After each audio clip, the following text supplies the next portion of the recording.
அந்த புவனேஸ்வரி தான் ஏதோ நெருக்கடி கொடுத்து அவங்கள ராஜினாமா பண்ண சொல்லிருக்காங்களாம். அதனால அக்காவே போய் பதவியை ராஜினாமா பண்ணிட்டாங்களாம். ஓ, அப்படியா விஷயம்? அதான் அண்ணி வரும்போதே ரொம்ப சோகமா வந்திருக்காங்க போல இருக்கே. வந்ததுமே உள்ள போய் அடைஞ்சுக்கிட்டாங்க போலயே. சரி, என்ன காரணத்துக்காக முடிவெடுத்தாங்களா? ஜீவா விஷயத்துல இருந்து மாமாவை காப்பாத்தி விடுறதுக்கு ஜானகி அக்காவை பதவியை விட்டு போகணும்னு சொன்னாங்களாம். இத கேட்டுட்டு புருஷனை காப்பாத்தணுங்கிறதுக்காக அவங்க தலைவி பதவிய அங்கே ராஜினாமா பண்ணிட்டாங்க. ஓ, அப்படியா விஷயம்? கேக்குறதுக்கே ரொம்ப சந்தோஷமா இருக்கு பார்வதி. அப்படியே உன் வாயில சக்கரள்ளி போடணும் போல இருக்கு. அண்ணி, எப்படியோ ஜானகி அக்காவை பதவியில இருந்து நம்ம இறக்கி விட்டாச்சு. இத்தனை நாளா அவங்க பாத்துட்டு இருந்த எல்லா வீட்டு வேலையும் சேர்த்து நாம தானே பாத்துட்டு இருந்தோம். இன்னில இருந்து நமக்கு விடுதலை விடுதலை விடுதலை. ஆமா பார்வதி, இனிமே ஜானகி அண்ணியும் நம்மள மாதிரி வீட்டு வேலை பாக்குற ஒரு சாதாரண பொண்ணுதான். இனிமே இந்த வீட்டு வேலைய பாதி அவங்கதான் பாக்கணும். நாம அப்படியே சுகவாசியா இருக்கலாம். எப்படி அண்ணி, இந்த சந்தோஷத்தை நம்ம கொண்டாட வேண்டாமா? ஆமா, கண்டிப்பா கொண்டாடணும். என்ன பண்ணலாம்னு சொல்லு. இனிப்பு பலகாரம் ஏதாவது போய் பண்ணட்டுப்பா? எதுக்கு அதெல்லாம் பண்ணணும்? நானே வாங்கிட்டு வந்துட்டேன்ல. அப்படியா? என்ன வாங்கிட்டு வந்திருக்க? டான் டாடாய். என்ன பார்வதி இது? அன்னைக்கு ஜானகி அக்காவுக்கு நம்பிக்கை கொடுக்கறதுக்காக மாமா ஒரு கேக்க செய்யணும்னு சொன்னார்ல. ஆமா, அந்த கேக்கு தான் இது.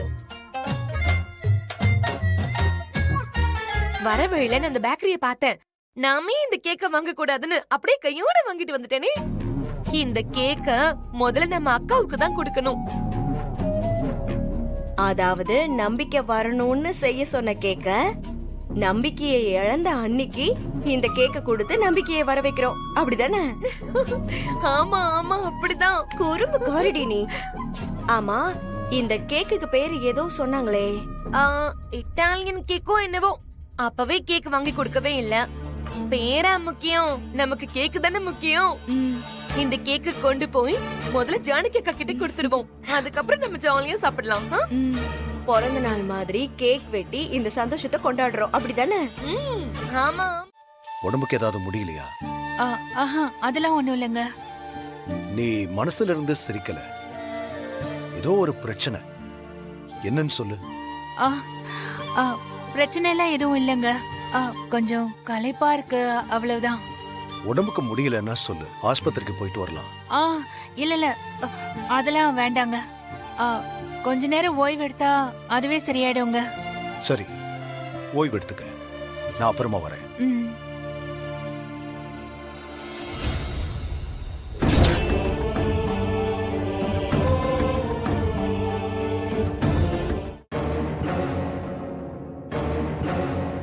ஜானகி, புடவையில என்ன கரை?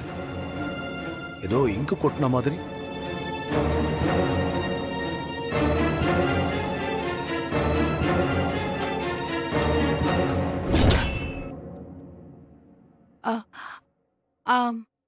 புடவையெல்லாம் துவைக்கும் போது நீலம் போட்டேன், அப்போ பட்டிருக்கோம். சரி, ஓய்விடு. இவ்வளவு கவனமா பாத்துக்கிறாரு.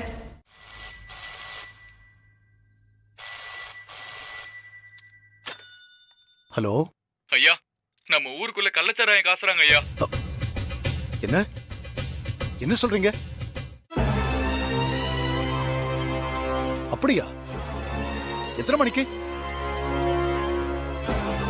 சரி, நான் சொன்னேன்னு சொல்லி டாக்டர் கிட்ட ட்ரீட்மெண்ட் ஆரம்பிக்க சொல்லுங்க. நான் வரும்போது தலைவியை கூட்டிட்டு வரேன். சரி சரி. என்னாச்சு மச்சான்? போன்ல யாரு பேசுனாங்க?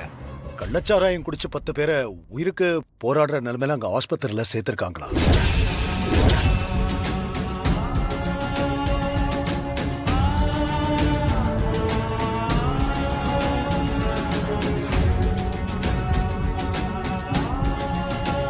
என்ன ஜானகி, நீ ஊர் தலைவியா இருக்கிறப்போ இப்படி ஒரு சம்பவம் நடந்திருக்கு. இதையில நீ கவனிக்க மாட்டியா? எப்படி இவ்வளவு கவனக்குறைவா இருந்த? இல்ல மச்சான், இந்த விஷயம் முன்னாடியே தெரிஞ்சு நாங்க எல்லாரும் அன்னைக்கே சாராயம் காய்ச்சற இடத்துக்கு போய் எல்லாத்தையும் அடிச்சு நொறுக்கிட்டு வந்துட்டோம் மச்சான். நீங்க போலீஸ் கிட்ட சொன்னீங்களா? சொல்லல பெரியப்பா. ஏன் சொல்லல? ஆ?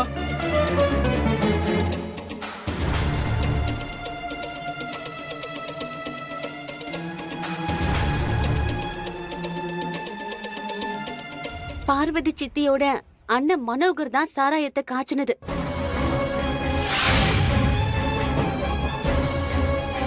ஏய், யாரா இருந்தா என்ன? போலீஸ்க்கு சொல்ல வேண்டியது தானே? அண்ணா அவன் அன்னைக்கு தப்பிச்சிட்டானே, இல்லனா போலீஸ்ல புடிச்சு கொடுத்துருப்போம்.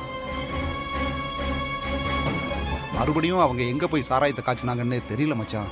ஆ, சரி வாங்க ஹாஸ்பிட்டல் போலாம். ஜானகி வா. ஆ, சிவா வா. வாங்க மச்சான். சரிங்க.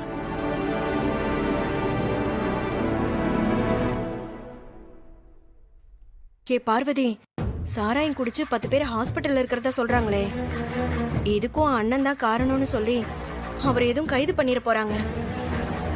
இருங்க, நான் அண்ணனுக்கு ஃபோன் பண்ணி பாக்குறேன். ம், போ.